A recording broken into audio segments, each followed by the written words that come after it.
अस्सलाम वालेकुम दोस्तों, क्या हाल है। उम्मीद है सारे ठीक ठाक हो, स्वस्थ नहीं खेडने हो अपनी ज़िंदगी ने खूबसूरत जो वक्त के सने खेडने गुजारने हो। मेरा नाम है दोस्तों मोहम्मद सकलैन से तकन लगे मेरा यूट्यूब चैनल सकलैन ट्रैक्टर ये जो कि अज थोड़े वास्ते लैके आए एक NH 640 ट्रैक्टर साफ सोहनी सुथरी जी कंडीशन ही दोस्तों गड्डी है, मुनासिब प्राइस की गड्डी है।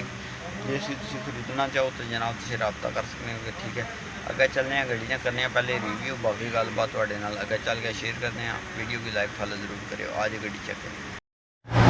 ट्रैक्टर है दोस्तों 640 कंडीशन इन्हें चेक कर लो तुम। सादी गड्डी है, कोई हाथ शंगार नहीं सोया तो चैनवान हालत नहीं दोस्तों, गड्डी है मुकम्मल। ठीक है,